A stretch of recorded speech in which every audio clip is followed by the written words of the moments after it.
Dalam diam, kadang ada hati yang terluka. Dalam sunyi, ada jiwa yang haus perhatian.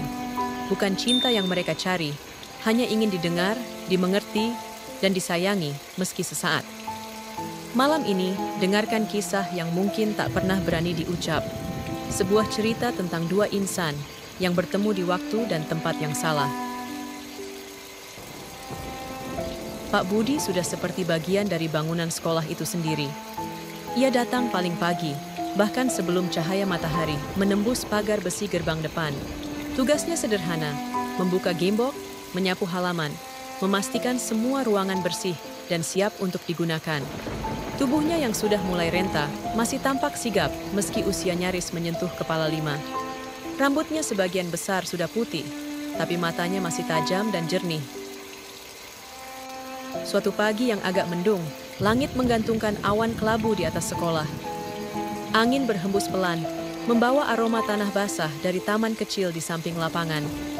Pak Budi baru saja selesai membuka ruang guru, ketika langkah sepatu hak rendah terdengar mendekat dari arah parkiran. "Pagi, Pak," sapa suara lembut dari arah belakangnya. Ia menoleh dan mendapati sosok yang tak terlalu dikenalnya. Seorang perempuan berseragam batik sekolah, rambutnya dikuncir rendah. Wajahnya segar meski belum mengenakan banyak riasan. "Oh, Bu Rina ya," ucap Pak Budi sambil tersenyum sopan, menunduk sedikit. Biasanya belum ada guru sepagi ini. Ibu Rina mengangguk sambil tersenyum. "Iya, saya lagi mau susun bahan ajar.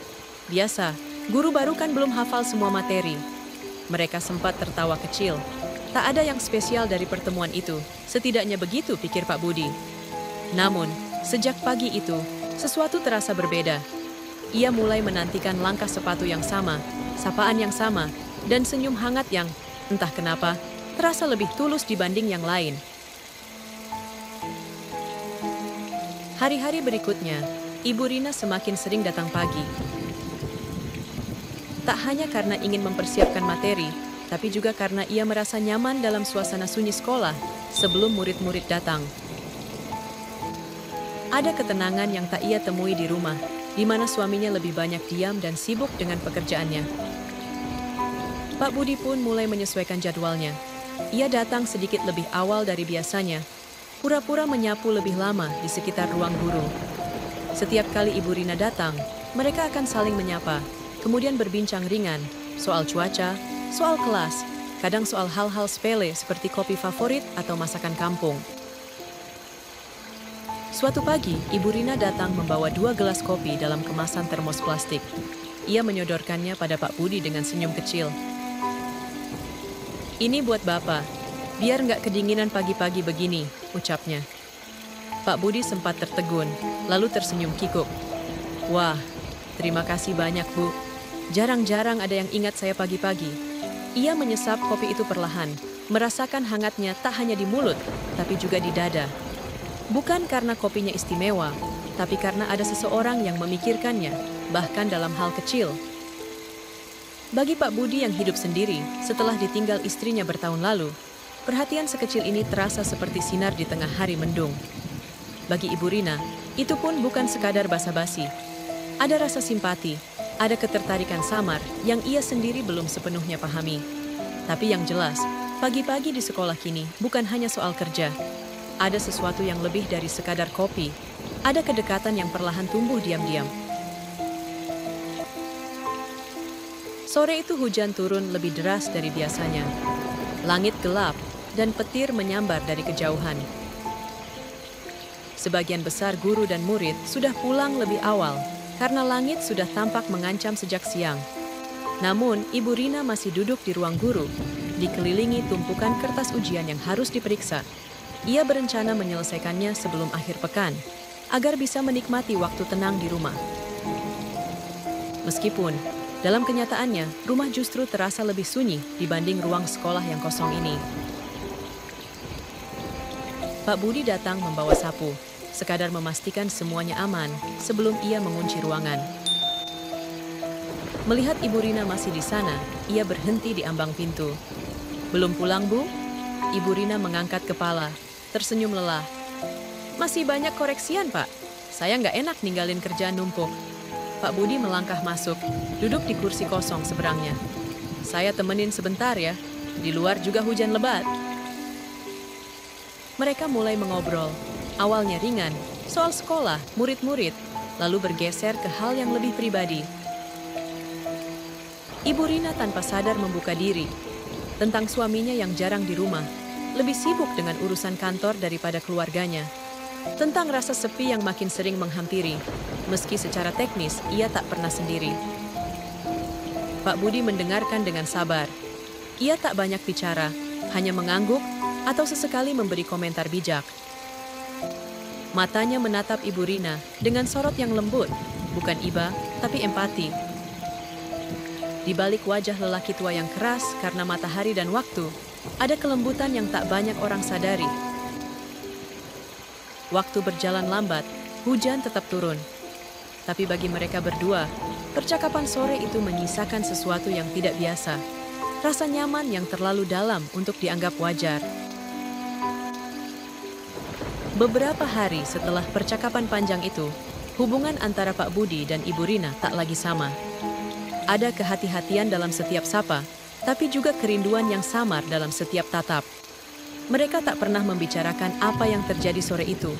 Namun keduanya tahu, ada batas yang telah digeser, meski belum dilangkahi sepenuhnya.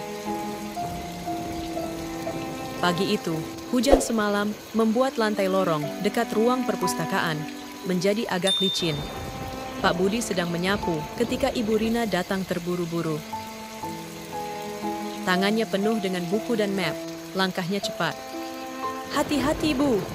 teriak Pak Budi, tapi terlambat. Ibu Rina terpeleset dan dalam sekejap tubuhnya terjatuh ke depan. Refleks, Pak Budi menangkapnya sebelum tubuhnya membentur lantai. Lengan tua itu memeluk tubuh Ibu Rina erat, mencoba menahan beban sekaligus menjaga agar ia tetap berdiri. Untuk beberapa detik, tubuh mereka berhenti di posisi itu. Terlalu dekat, terlalu lama. Napas mereka saling bersentuhan. Detak jantung keduanya beradu pelan di udara. Mata mereka bertemu. Tak ada kata yang keluar, tapi dalam keheningan itu ada gemuruh yang tak bisa dibohongi. Ibu Rina menarik napas dalam, pelan-pelan menarik diri. "Maaf, Pak," katanya nyaris berbisik. Pak Budi mengangguk cepat, menunduk seperti anak kecil yang merasa bersalah. "Nggak apa-apa, Bu. Yang penting Ibu nggak kenapa-kenapa." Mereka berpisah, kembali pada rutinitas. Tapi sentuhan itu membekas. Bukan hanya di kulit, tapi di hati. Seolah tubuh mereka menyimpan memori kecil tentang perasaan yang seharusnya tak tumbuh di tempat seperti ini. Sejak kejadian di lorong itu, suasana menjadi canggung. Namun, yang mengejutkan bagi keduanya, bukan jarak yang tercipta setelahnya, melainkan kedekatan yang justru tumbuh makin diam-diam. Mereka semakin sering saling mencari, meskipun hanya dengan pandangan atau sapaan singkat yang diselipkan di tengah keramaian. Tapi malam adalah waktu di mana semuanya menjadi lebih sunyi. Dan disitulah segalanya mulai berkembang lewat hal paling sederhana, pesan singkat. Awalnya hanya ucapan terima kasih dari Ibu Rina. "Terima kasih tadi pagi ya, Pak. Maaf udah bikin repot." Pak Budi membalas singkat. "Sama sekali nggak merepotkan, Bu. Hati-hati jalan licin ya, lain kali." Malam-malam selanjutnya, pesan-pesan itu berubah menjadi obrolan ringan. Tentang pekerjaan, tentang murid-murid yang sulit diatur, tentang kopi favorit, bahkan tentang hujan. Mereka saling bercerita, saling mendengarkan, dengan cara yang tak bisa dilakukan secara terbuka di sekolah. Obrolan itu menyusup perlahan ke dalam ruang-ruang sepi hati mereka, yang selama ini hanya berisi kesunyian. Pak Budi sering terbangun tengah malam, mengecek ponselnya, hanya untuk memastikan ada balasan dari Bu Rina. Sementara Ibu Rina mulai merasa ada seseorang yang benar-benar memperhatikan, bukan karena kewajiban, tapi karena keinginan. Mereka tahu, ini bukan komunikasi biasa, tapi keduanya terlalu nyaman untuk menghentikannya. Mereka tidak sedang bercinta, belum, tapi perasaan itu sudah mulai membangun ruangnya sendiri, di antara huruf-huruf pesan, di balik layar ponsel yang terang dalam gelapnya malam masing-masing.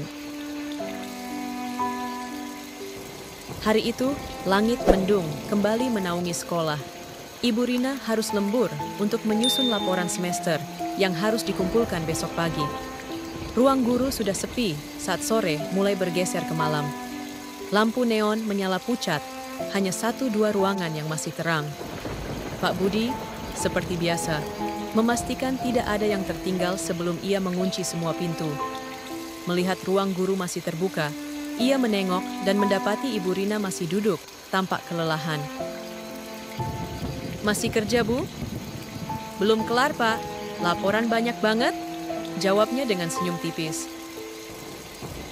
"Bapak belum pulang?" Pak Budi menggeleng, lalu masuk pelan. "Saya tungguin aja, nggak enak ninggalin Ibu sendirian." Ibu Rina menatapnya. Tatapan itu berbeda. Ada rasa nyaman yang tak bisa ia sembunyikan. "Terima kasih ya, Pak. Saya nggak tahu kenapa, tapi kalau Bapak ada, saya merasa aman." Keheningan menyelimuti ruangan. Hanya suara jam dinding dan hujan gerimis di luar yang terdengar. Pak Budi duduk di kursi seberangnya. Ia tak mengatakan apa-apa, hanya menatap perempuan di hadapannya, yang tampak letih tapi tetap memesona dalam kesederhanaannya. Saat Ibu Rina menjatuhkan map ke lantai, Pak Budi spontan membantunya mengambil. Tangan mereka bersentuhan di bawah meja. Mereka tak langsung menariknya. Sentuhan itu bertahan. Lama. Menggantung. Saat mata mereka bertemu, sesuatu terjadi. Perasaan yang selama ini ditahan, pecah perlahan. Tak ada kata, tak ada rencana.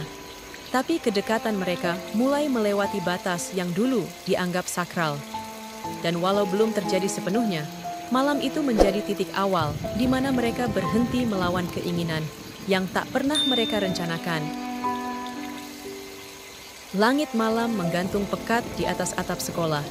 Hujan masih merintik, dan gemuruh halus petir menyusup ke sela-sela jendela tua. Ruang guru hanya diterangi satu lampu neon. Cahayanya redup dan bergetar perlahan. Laporan yang semula menjadi alasan Ibu Rina lembur, kini terlupakan di meja. Pak Budi masih duduk di depannya, tapi kini lebih dekat, lebih sunyi, lebih hangat. Mereka tak lagi berbicara banyak. Hanya ada pandangan yang terjaga terlalu lama, dan keheningan yang berbicara lebih jujur dari kata-kata. Ibu Rina menunduk, berusaha mengendalikan degup jantungnya. Pak Budi menarik napas dalam-dalam. Matanya tak lepas dari wajah perempuan yang kini terlihat rapuh. Begitu nyata dalam peluh kelelahan dan rasa yang menumpuk. Seketika, tanpa aba-aba, Ibu Rina bangkit dari duduknya dan berdiri di dekat jendela. Pak Budi menyusul, perlahan. Mereka berdiri bersebelahan, memandangi malam di luar yang gelap dan basah. Lalu, tangan Ibu Rina bergerak pelan, menyentuh lengan Pak Budi. "Saya capek," katanya pelan, nyaris berbisik. Pak Budi merespons dengan gerakan yang hati-hati. Ia menggenggam tangan itu, lembut. Tak ada paksaan. Tapi dari genggaman itu, muncul keberanian yang selama ini mereka redam. Mereka saling menatap satu kali lagi, sebelum jarak benar-benar hilang. Bibir mereka bertemu, gugup, lalu melebur dalam ciuman yang kaku, namun jujur. Dalam pelukan yang ragu-ragu, namun tak ingin dilepas. Di ruang guru itu, dua jiwa yang selama ini merasa sepi melebur. Mereka tahu ini salah, tapi dalam pelukan itu, tak ada yang peduli pada benar dan salah. Hanya ada rasa yang akhirnya diberi ruang untuk bernapas. Dalam keheningan malam, mereka menyatu. Bukan hanya tubuh, tapi luka dan kesepian mereka saling menemukan tempat untuk pulang.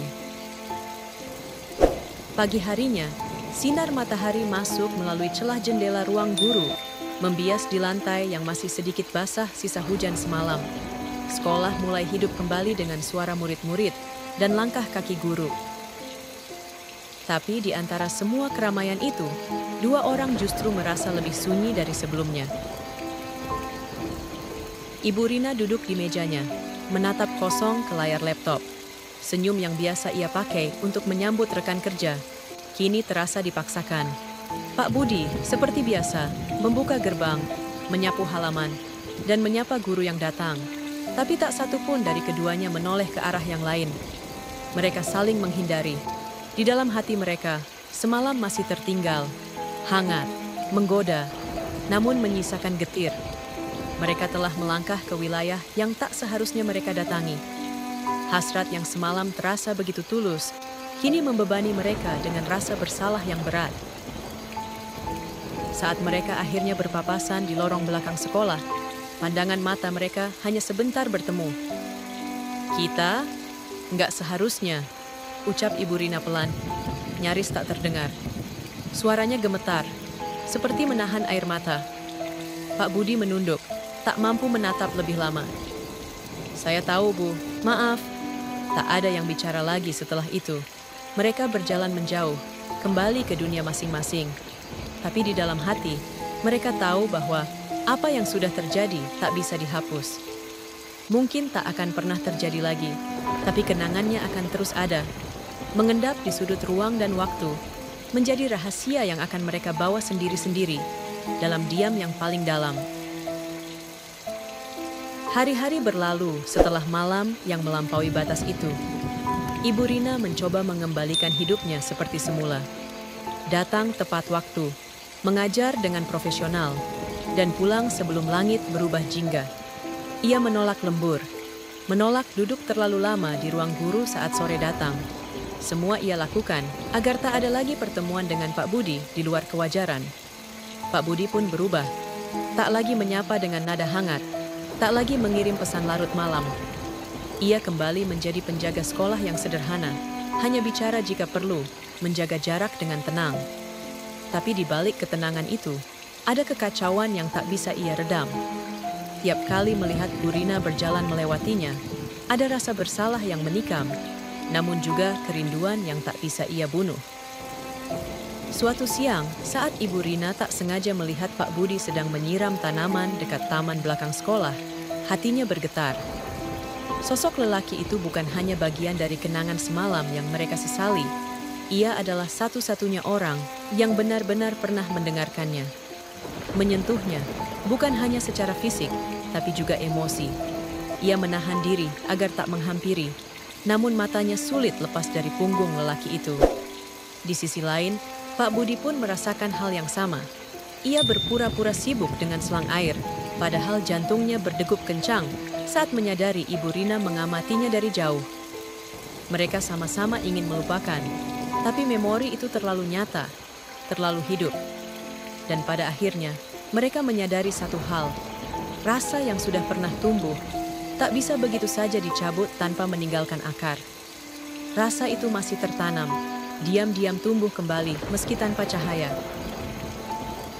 Hari Jumat, sekolah sepi lebih cepat dari biasanya. Beberapa guru izin, sebagian murid pulang awal. Ibu Rina berjalan ke ruang perpustakaan untuk mengembalikan buku yang ia pinjam. Ia tak sadar bahwa langkah itu akan membawanya pada satu pertemuan terakhir yang tak pernah ia rencanakan, tapi seakan memang harus terjadi. Pak Budi sedang merapikan rak dekat jendela. Ketika Ibu Rina masuk, mereka berdua terdiam. Pandangan mereka saling menyambar, namun tak langsung bicara. Hening menggantung di antara tumpukan buku dan aroma kayu tua. Akhirnya, Ibu Rina bersuara, "Pak, saya minta maaf." Pak Budi menoleh pelan. "Nggak perlu minta maaf, Bu. Saya juga salah." Keduanya diam lagi. Tapi kali ini, bukan karena takut. Ada penerimaan yang perlahan tumbuh. Ibu Rina mendekat, lalu duduk di bangku panjang dekat jendela. Pak Budi menyusul, duduk dengan jarak aman. Mereka tidak bersentuhan, hanya bicara, jujur, tanpa membungkus apapun. "Apa Bapak pernah nyesel?" tanya Ibu Rina akhirnya. Pak Budi menatap langit yang mulai mendung di luar jendela. "Saya nyesel, karena saya nggak bisa jadi tempat yang benar untuk perasaan Ibu. Tapi saya juga bersyukur, karena pernah jadi tempatnya sebentar." Ibu Rina mengangguk pelan. Matanya basah, tapi ia tak menangis. "Saya nggak akan lupa, tapi saya harus berhenti." Pak Budi tersenyum kecil, pahit tapi tulus. "Saya ngerti." Mereka berdiri, saling menatap satu kali lagi, lalu berjalan menjauh. Tak ada pelukan, tak ada ciuman terakhir. Hanya kenangan yang tetap tinggal, menggantung di antara rak-rak perpustakaan, di antara jeda napas yang tak sempat diselesaikan. Dan mungkin itu cara terbaik untuk mengakhiri sesuatu yang tak pernah benar-benar bisa dimulai. Mereka pergi tanpa janji, tanpa pamit, hanya membawa kenangan yang tak sempat selesai. Tak saling memiliki, tapi pernah saling menjadi tempat pulang. Dan dalam sunyi yang kini mereka jalani sendiri-sendiri, ada satu hal yang tak pernah hilang, perasaan yang pernah hidup meski tak bisa diperjuangkan.